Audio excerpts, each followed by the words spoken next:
Hello, and welcome to our Top of Mind podcast. In this program, we will sit down with a higher education technology thought leader and discuss the innovative projects they are working on now and into the future. I'm your host, Caitlin Elkani, Vice President of Client Services and Cybersecurity Research at the Tambellini Group. I'm joined today by Kelly Walsh, the Chief Information Officer at the College of Westchester. Over the next few minutes, we are going to hear Kelly's thoughts on the relationship between instructional technology and student success. Let's get started. Welcome to the program, Kelly. Oh, hi, Caitlin. Thank you so much. I really appreciate being on the podcast. Well, thank you for joining us. Can you share with us how you became interested in the relationship between instructional technology and student success? Sure, absolutely. So when I joined the college back in 2008, I had not been in higher ed prior to that. I've been a IT manager for all of my career, 3 decades now. But, particularly in this day and age, as digital just becomes more and more, meaningful and impactful and, everywhere we look, it's more important than ever that a CIO really understand the nature of their business and their customers and what they do. So when I came to the college, I was very interested in what was going on with the relationship between education and technology, and not just the traditional, CIO kind of look at what we're doing administratively, but what's happening with instruction and what's happening in the classroom, and how can digital technology help there.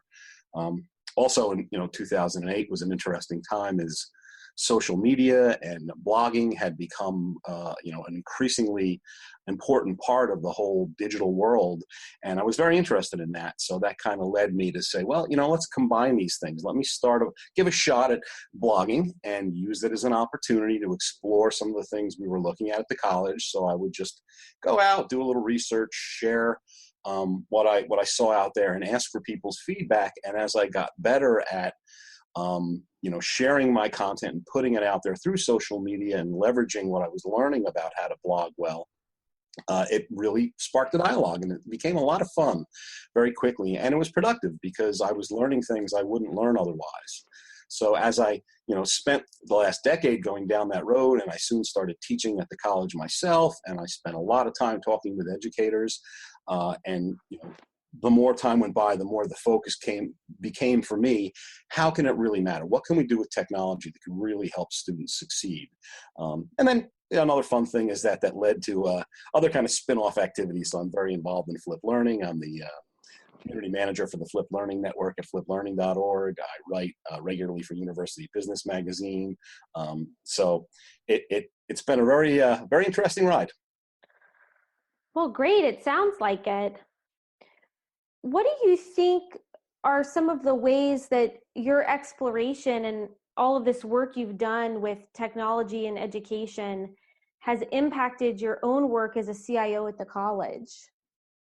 Well, it's allowed me to learn more, to learn faster, to learn from a wider group of people than I might otherwise.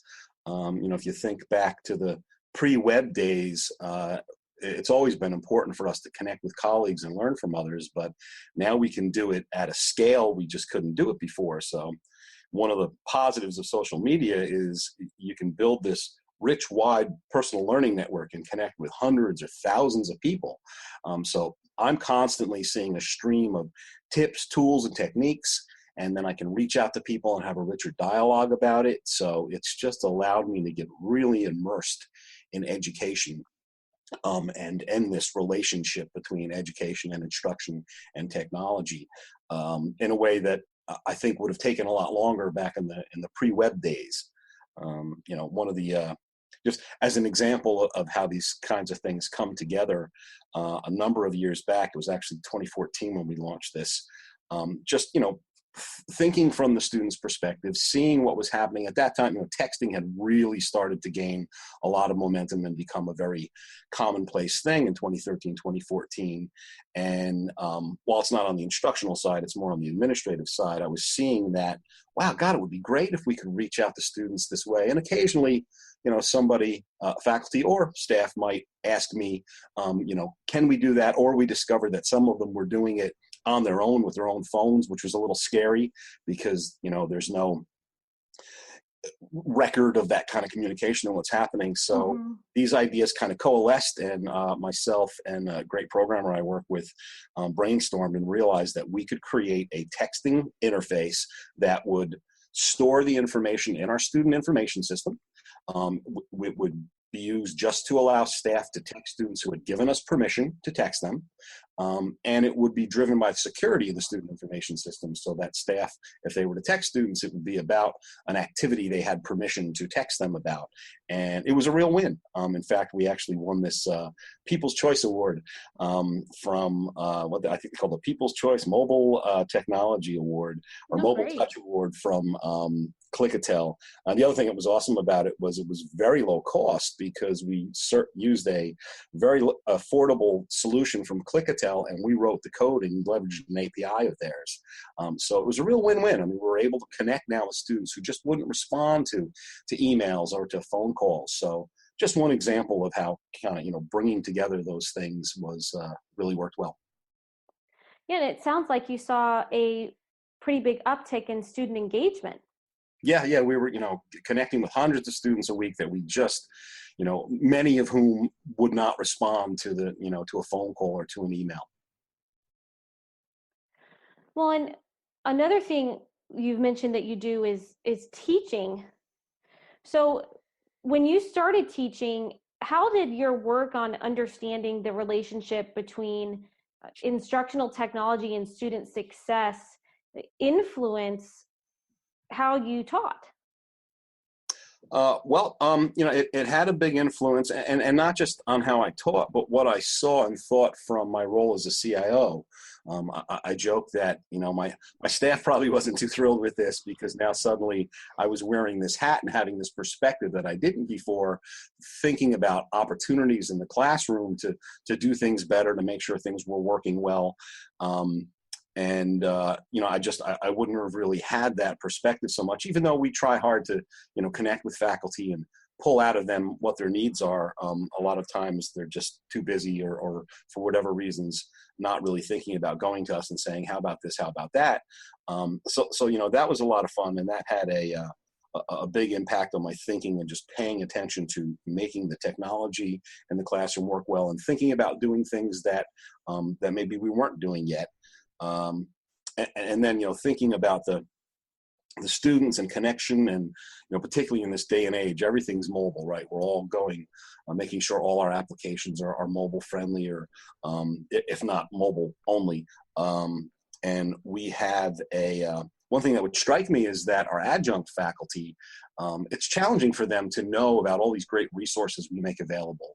And with my hat as a CIO and sitting on the president's cabinet, I'm very aware of the endeavors we've taken to help facilitate student success. And we have these success coaching programs, and we've got our advisors and tutoring and all kinds of support mechanisms.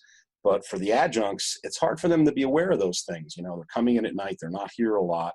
And it began to occur to me that there was a real opportunity there to take our faculty portal, which we had ported to a mobile-friendly environment, and make it really visible and easy for adjuncts, or any teacher, of course, to be able to just click and quickly email advisors and success coaches, and let them know that, hey, this student needs some additional support resources. So, just another opportunity where being with the students, thinking about their experience, and being in that faculty chair, and thinking about how to do everything we can to support student success, overlapped well with my role as a CIO.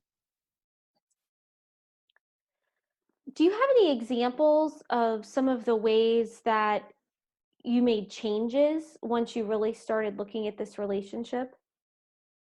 The Stepping back now, and I mentioned how I was blogging. I run this website called emergingedtech.com, and it has this great overlap with what I do at the school. On the site, I look at all grades, all subjects. It's not just higher ed, and think about tools and resources that that can be helpful, both for the sake of my individual use, for sharing them with faculty at the school, and then for sharing them through the website and through social media with the entire audience of people who like to consume content and like the site and like what I'm doing. So there've been it's been a great cycle of this kind of learning and sharing. After being a few years into blogging and thinking about meaningful uses of instructional technology, one thing that's been a win for a long time has been distance learning and how digital has helped in that regard. So that's been a clear win, right? Distance learning has been happening for a long, long time, going back to letter correspondence. But the digital digitization of content has made it so much easier. But another win is the idea of blended learning. So leveraging some form of digital content and digital sharing and digital interaction, and combining that with the traditional classroom to some extent or another, is certainly something that has become increasingly common in higher ed. We've almost always got an LMS going, and there's an opportunity there to store content, to store assignments, so that teachers, students that might miss class can be aware of what's going on. But a few years into exploring all of this, something that really struck me was the flipped classroom concept. So I was watching a TED talk from Sal Khan, and he talked about this idea of the flipped classroom or reverse instruction, and this was probably back around 2011. And it just made so much sense to me very quickly, and I really sunk my teeth into it, and began exploring it, and ultimately wrote books about it. Well, wrote a book I call The Workshop in a Book about it, and ran training sessions, and then later developed a close relationship with the Flipped Learning Network. But that was something that I used in the classroom. So even simple techniques, there's a great technique called the WISC, which stands for Watch, Summarize, and Question. So if you want to kind of front load students a bit before they come into the class and free up some more time in the classroom to explore an idea, you might record a video or leverage some existing content and have the students watch a short video at home. And the idea of the WISC was that they would watch it, they would write a summary about it, and it was up to you as the instructor to give them guidance about how long should that be and what should the nature of it be like. And then they would ask a question, which is a real simple idea, but very powerful. You would suggest to them that they ask a question, either something we might ask if we were going to quiz them on it, or just something they got curious about watching the material. And that really helped to expose maybe some misunderstandings. It also surfaced some really interesting ideas to explore. So just, one little technique that was a real win. And then, we see so many other things that have clearly been wins, and many other things that are still emerging. So, accessibility, improvements to accessibility are great for those who have challenges with hearing, vision, et cetera. Mm-hmm.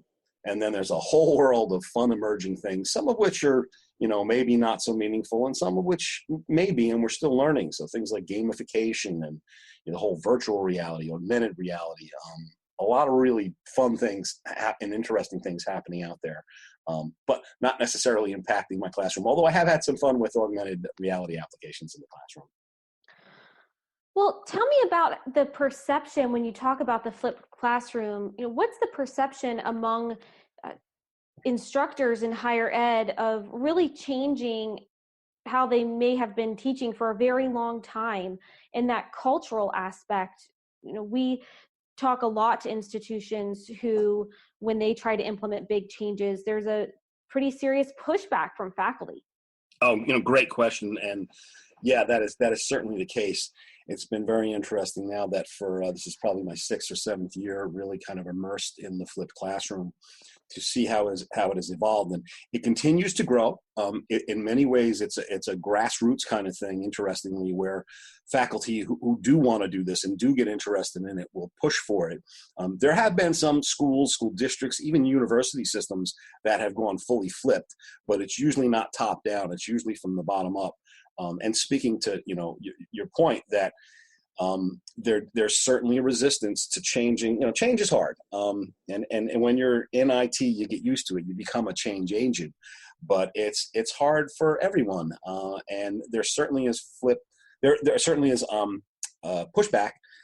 And so I don't push too hard. At my own school at the College of Westchester in 2014, we ran a kind of a small pilot where we looked at partially flipping a number of different classes, and we were able to prove a significant decrease in what we call, the DFW grades. So, D's, fails, withdrawals, incompletes.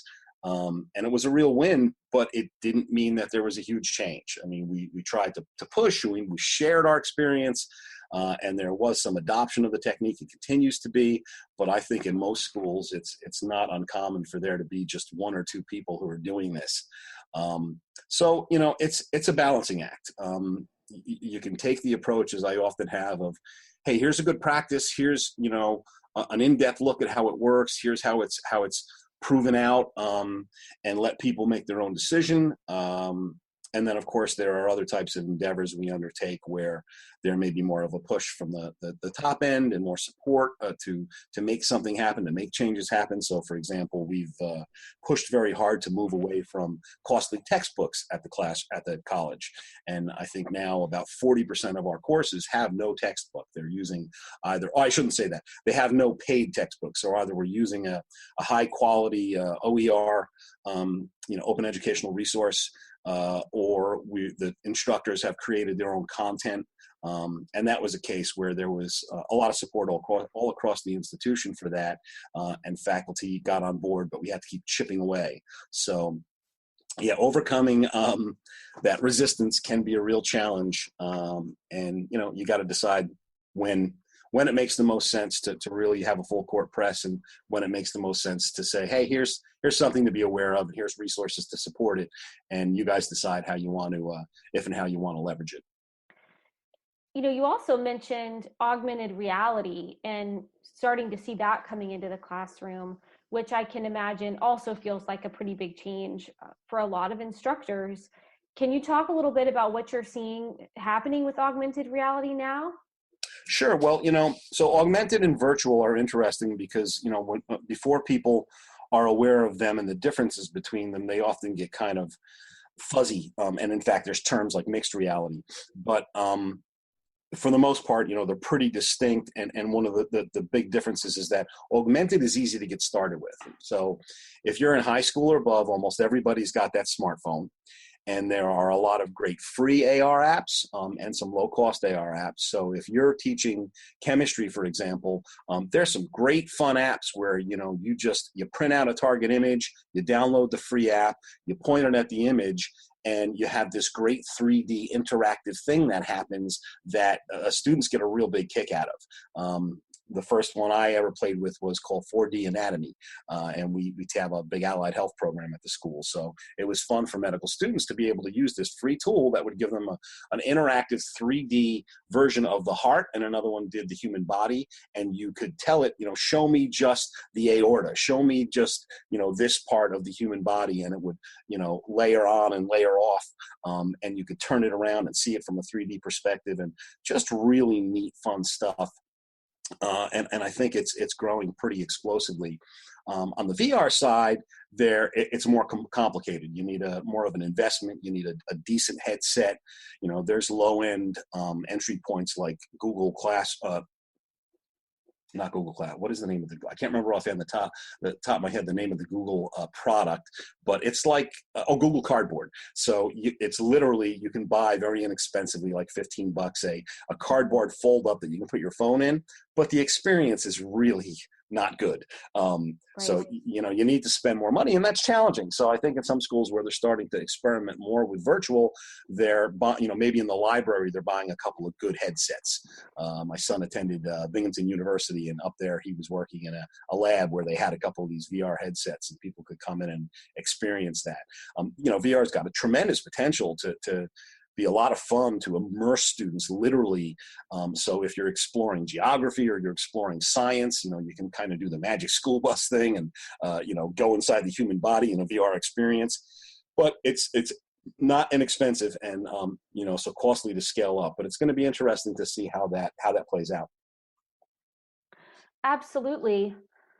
Well, when you look at using technology to support a student's success, are there any recommendations that you could make to other senior IT leaders in higher ed?